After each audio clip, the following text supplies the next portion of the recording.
Good morning, I am Eva Shepherd-Nickel, and I participate in all the good things that happen at Chico. Today we are here to celebrate 1 million cups, which is one of the programs in which we support. The Kaufman Foundation is a very large endowment that supports the entrepreneurial spirit and the entrepreneur communities throughout the United States. We are the Chico chapter of that particular foundation. First of all, before we get started, we always try to start by thanking all of our sponsors and event organizers. Some of our sponsors are Dane Schwartz Consulting, Garden Villa Cafe, Kent Hastings and his AV expertise. We also have, we also have Lynn from who's our certified clinical hypnotherapist, and Heather from Chico Chamber. So thank you all for your support, ongoing, and your perpetuity. So this morning we are honored to have Jesse Belisle, who is with Chico, is a student at Chico State and is in the Center of Entrepreneurship there by the direction of Dr. Colleen Roth. He is going to share with us his business idea around Cinder Co. And with that, let's give him a warm welcome. Thank you. Thank you, guys. It's nice to meet those of you who I don't already know. I'm a student at the internship program through the Center for Entrepreneurship, and I'm talking about the Cinder Glove Co. My idea to make camping just a little bit cooler. So first of all, a little background about myself and kind of my experience in entrepreneurship and developing business concepts. When I first came to Chico State, I worked on a bike sharing program that was well received, but I found out the capital costs were too high. It wasn't really feasible for a junior whose first year it was at Chico State. So then my next business concept that I worked on was Blue Selva. And that was, the idea was to grow algae up in Corning and use it as fertilizer for agriculture. Also went pretty well, but it wasn't as, I wasn't sure if it was economical. We needed to do a bunch of R&D, but basically the point is I spent 2 years going through entrepreneurship and only had business plans and pitches to show for it. I didn't actually have a physical product that I got to put out into the market. So that is that was kind of the idea behind this concept. Last semester when I was researching the algae farm, I kept walking through the campus, kind of just snapping my finger, and had this idea in my head. What if I could make a product where I could snap my finger and make a flame come out of the tip of my thumb? So I thought back to times where I was camping with my friends, kind of in situations like this, where it was cold, there was snow all over, it would get dark, and I would lose my lighter that I was trying to use to start my campfire, or trying to operate that lighter with gloves on was kind of just annoying. So a lot of the time I would end up having to take my glove off and do that. It was like this race between the cold and lighting the fire, and I didn't like it. So I had that idea of snapping my finger over and over to try to create that thing that would just make fire from the tip of my thumb. So it's kind of it's not something that you would use all the time. It's more, it's novelty. It's like that thing that you get excited about, that's like show and tell. This is another one of those show and tell things that I never really used. If you can't see, this is a multi-tool shovel thing called Chang Lin, and I would never use it unless I was going camping with friends. And then when I was going camping with friends, I would get so excited about the opportunity to bring it and show it off and using it all the time. So that's kind of the thinking behind what this product is. It's kind of it's a novelty, fun product for campers. So that's where I came up with the idea of the Cinder Glove. It's fire from a snap. It uses sensor technologies sensor technology that works with butane tanks on the back of your hand. So you can snap it, and the flame will come out of the tip of the glove. Obviously, it's got to be flame resistant. There's probably some liability issues with it, but that's why we're building it with leather and silicone flame-resistant materials, and over-engineering the tanks on the back of the hand. So the market that me and my partner are looking at are 21 to 40-year-old males with kind of a large income range of $40,000 to $200,000 that are like the casual weekend campers, like I was talking about. The industry itself. This is an industry glance at like the outdoor recreation and sports apparel, which is a $4.4 billion annual revenue industry. The 5% that it refers to down here, I guess I have a laser pointer, is where those outdoor gloves fall. So at that, the 5% of the 4.4 billion is $220 million industry. So looking at even 0.01% would give a possible market size of 2.2 million. Of course, this is speculation at this point, but good numbers for me to work off of. 2.2 million sounds nice. So as far as what the Cinder Glove Co. would actually do, the business model is we would be an online retailer and wholesaler. The cost per unit that we want to get to is $30 per unit, and the price per unit that we would sell it at market would be around $100. These numbers are subject to change, but that's kind of a good foundation to work off of. What we would do is marketing and advertising, R&D, submitting our manufacturing orders, inventory management, shipping, product development. Our customer acquisition strategy that we'd be using would be obviously social media, because every company has to do that now. And online sales channels, we would be using several, such as Etsy, our own personal website, Amazon, whatever channels seemed appropriate at the time. Selling to small brick and mortar stores to actually, selling to small brick and mortar stores to kind of have like some advertising exposure so people could actually see and feel that physical product and get it in their hands, to have that that actual experience with the thing. And then reaching influencers and viral marketing. Our traction, you can't see this at all, that's unfortunate.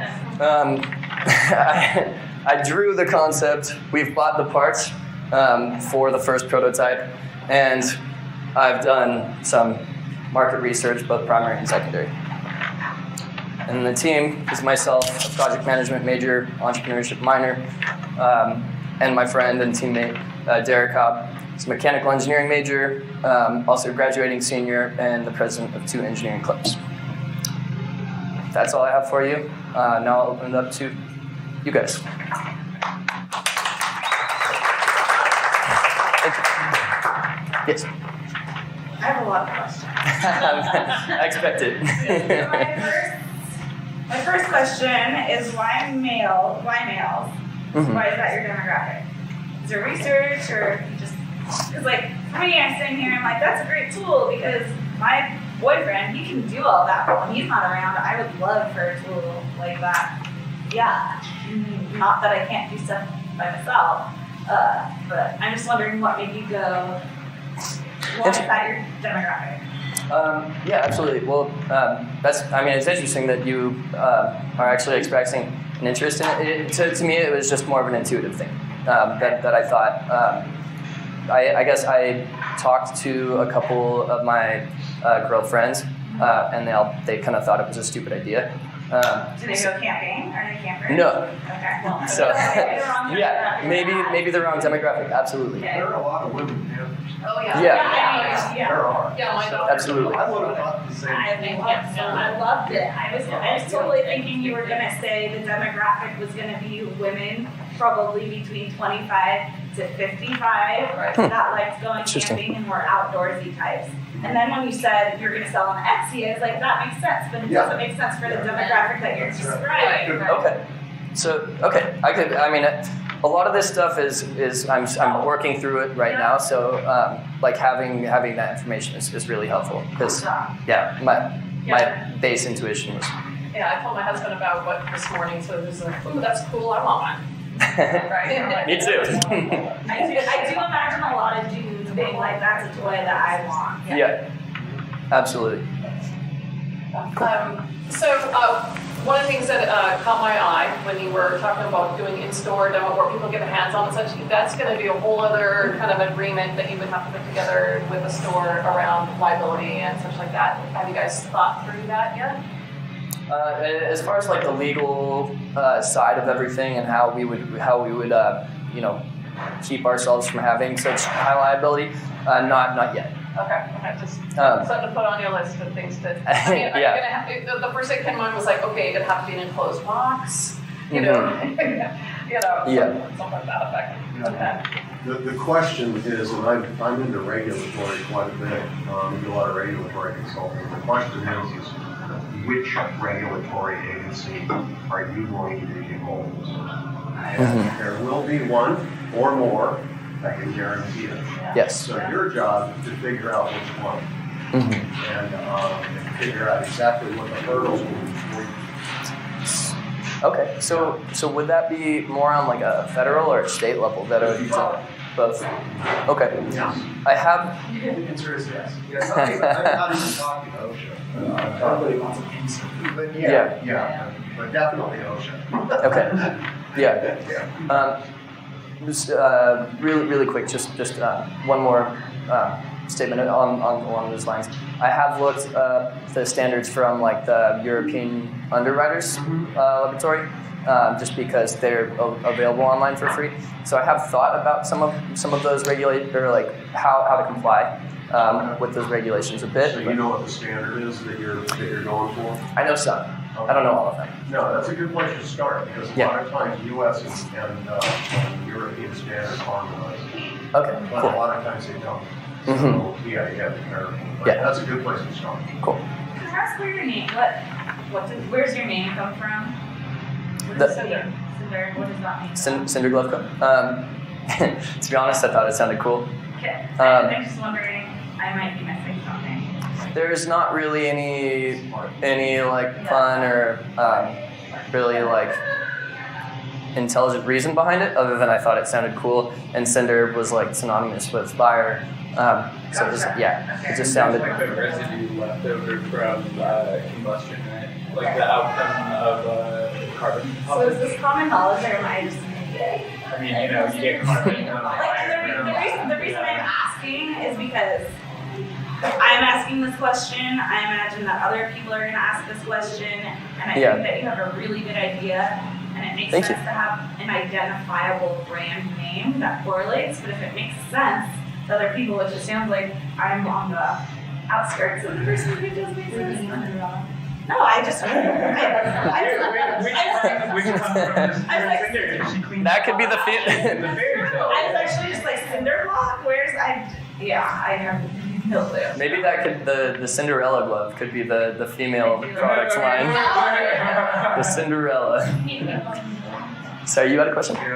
So, first of all, thank you for coming, and it takes a lot of deep brain thought here in Stanford. People talk about something that's just an idea.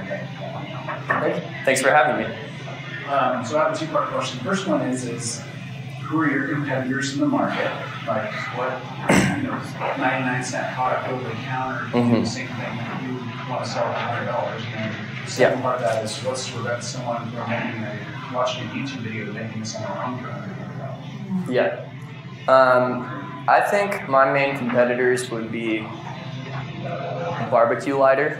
Because part of the issue that I'm looking at, the long barbecue lighter with like that actual button.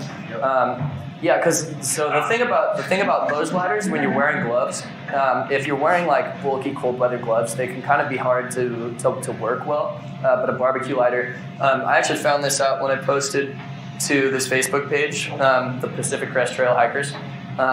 And they were like, why can't I just use a barbecue lighter to do what you're talking about? I think that would be the main thing. Hikers are always penalized. Right. That's why. So that's why serious campers, serious hikers are not my market.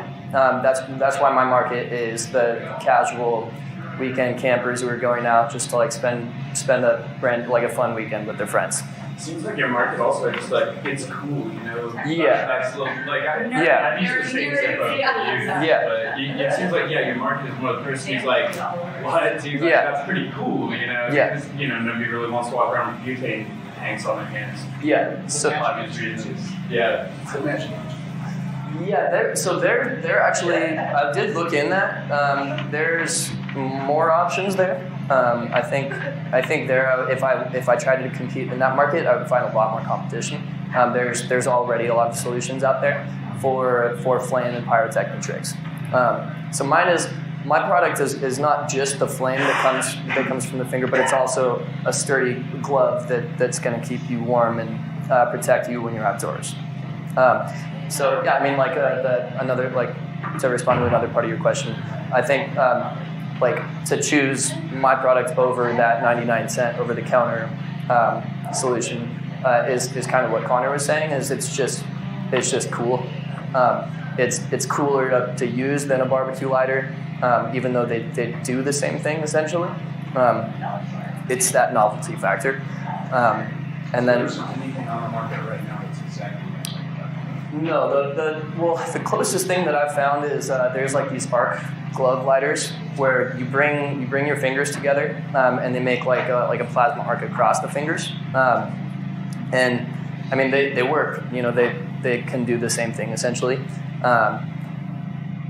But I don't know. They might be my competition, but I haven't really seen a very popular, high-selling commercial version of that. I've seen more like do-it-yourselfers doing that. I mean, also think about like being at a party and you're looking for a player, and nobody's got one out of nowhere. Some guy just walks up and it's just like, there you go. Like, Yeah. everybody's gonna be like, what? So, Yeah, absolutely. You've got that like fun factor. I think Yeah. I'd be stoked. Yes. How does it actually work? So my thought was like, you have the glove in your backpack or your pocket and it accidentally goes off. Right. That would Absolutely. be some sort of safety trigger, obviously. But how does it Yes. actually how do you see it working? So there's going to be two sensors. Not to get too technical, but like they're like an accelerometer, or maybe technology better than me. So there's going to be a sensor that basically detects movement on the finger here. So when you snap, that registers like a certain like amount of data or like data set. So it has to go a certain speed to actually work. So just from like normal movements, it wouldn't go off. And then it has to do that and touch a touch sensor or a Hall effect sensor, which is like it's basically a touch sensor. So the two things both have to happen for everything else to open up and work. And then to make the lighter stop, all you do is take your finger back off. So there's probably still going to be more into the research and the development of like the safety features and making sure that absolutely it won't go off, and a lot of that will be testing and kind of getting there eventually. Yes. One of the things that, first of all, what happens when you run out of butane? So that's one, you have to refill your glove. Mm-hmm. So, how do you do that? And when I was a kid, we have these Ronson lighters and we had to pour it in there. It works the same way with butane letters. You can refill those like 99-cent ones if you want. So Right. that's the first question, but the second question is really more of a sustainability thing. Mm-hmm. And having a story where it's not powered by butane. It's powered by perhaps friction, some type of friction, smart friction, right? And that would take a lot of engineering, which you guys obviously are in the engineering program. So I've worked with a lot of engineers, and I know you guys are smart guys and you're innovative and come up with it. So I just from that standpoint, having a glove that's not you don't have an accelerant on the back of your hand. Yeah. It's also a great problem. Yeah. Yeah, it's a huge problem. Yeah, it's like, shit, I don't want to have, Yeah. I don't want to have 3 ounces of butane in the back of my hand. Right. Still an accident plan with everyone. Exactly. Yeah, I mean, So have some type of a friction, because that's what I thought you were going to introduce when I saw this. mhm. I didn't even think about anything. I thought, nah, these guys are going to come up with something that's, like friction based. Yeah.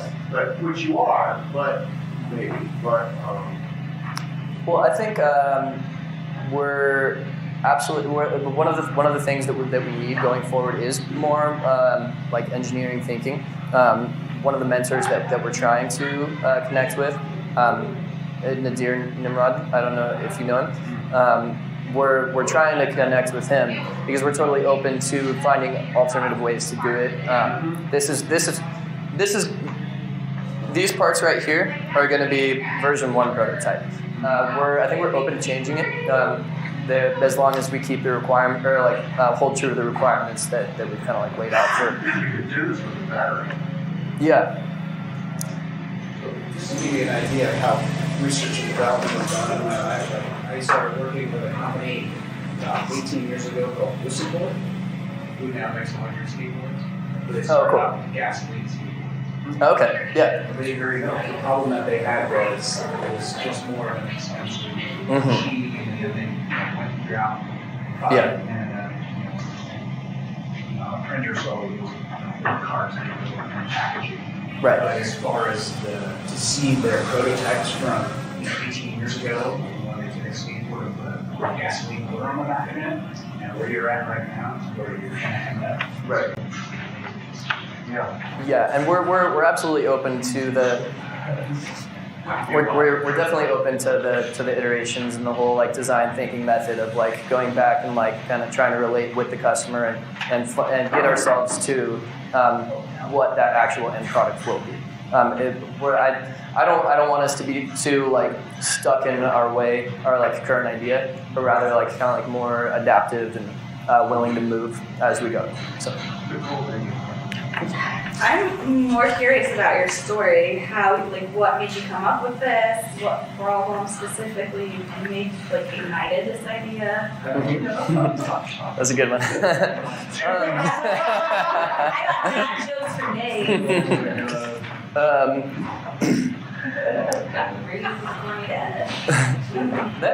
I don't know. It was kind of just like this random idea that came into my head when I was just kind of like walking through campus, leaving my entrepreneurship class, and just playing with that basically was my story. Like I wish I had something deeper to share with you, but I mean it was basically just a random thought that popped into my head. Probably I was thinking about the Fantastic Four or something. I'm not sure. Not that I'm like a biggest fan of the Fantastic Four. It's a great movie. But yeah, I don't know. It was just a kind of a random idea that came into my head. So you're not like a camper? I am a camper. You are? Yes, absolutely am a camper.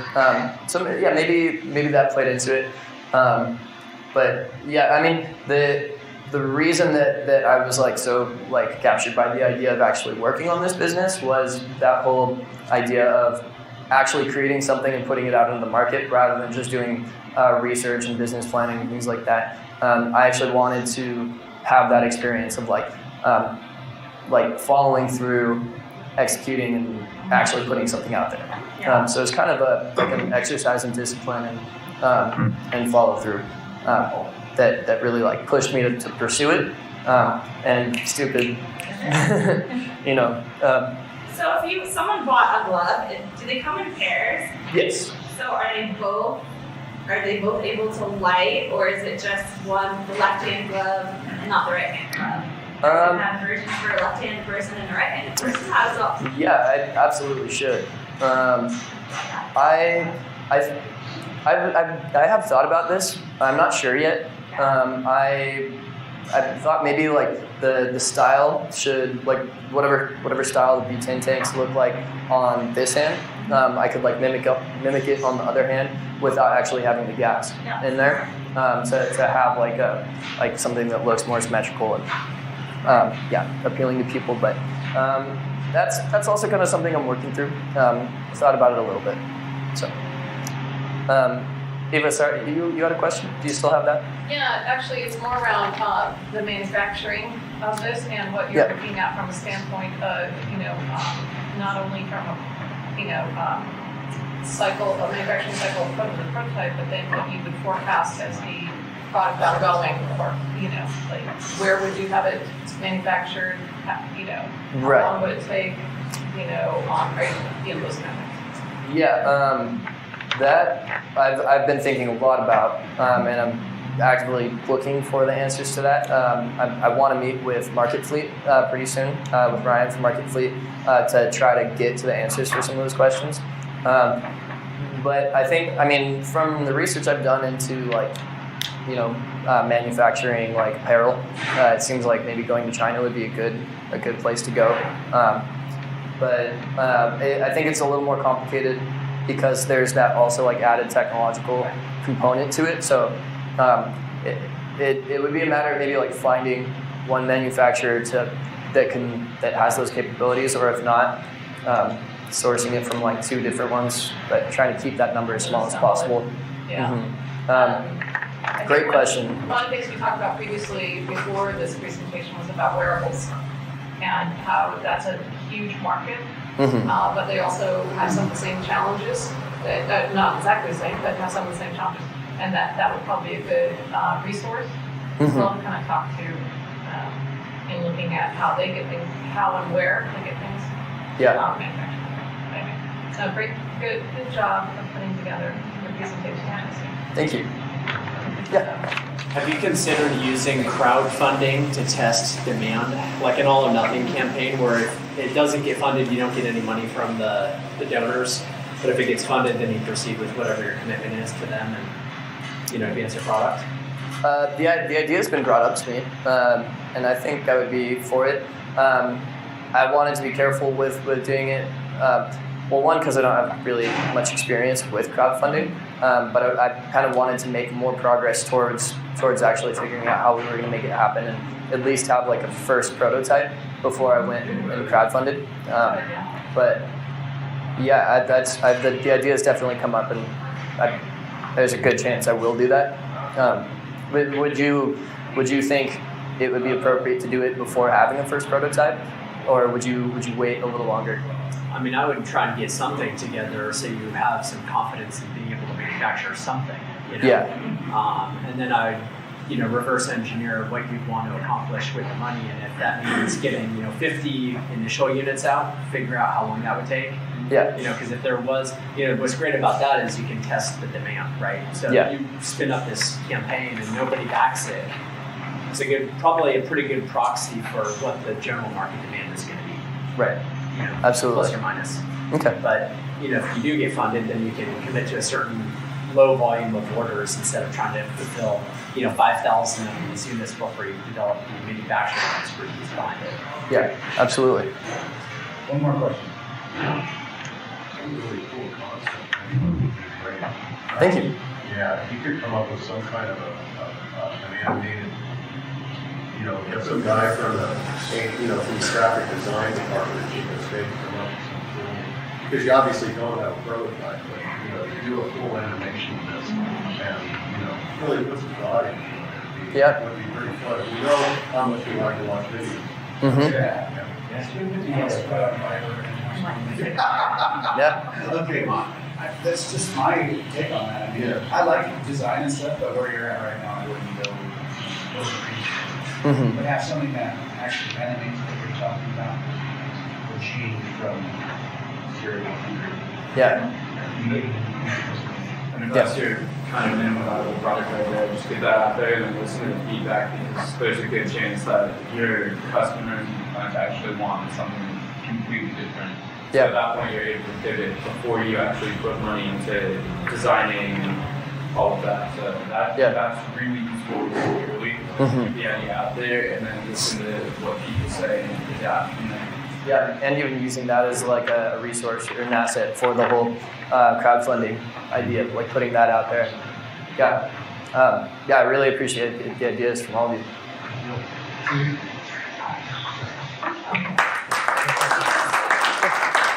Thank you. We are often impressed by the students we get from the CSU, and this is yet another opportunity to see what is coming out of the CSU and how we can help support their thoughts and ideas. I'm going to read this, so I'm not trying to be rude, but I'm of course going to read from this a little bit. So, as always, this is 1 Million Cups is a free event. We encourage you to invite friends and others, and those who've been here before. So if you reach out, we would appreciate that, because we know we, as well as those presenting, need all the feedback that they can get. Lastly, we have, what do we have next week, Tim? We have another Chico State presentation. Okay, we have the There Chico are- State student presentation. 4 more left. One more left, and so we have to squeeze them all in before school's out, yeah? 6 weeks left in school, So we're gonna be a lot of students for the next 6 weeks. Okay. Well, we encourage you all to come out. So again, thank you so much, Jesse, for your presentation. I hope that our feedback has been useful for you today. And any additional thoughts or comments, please feel free to forward to him or Tim. And come next week and bring a friend. Thank you again to Bars and Cafe and all of the sponsors.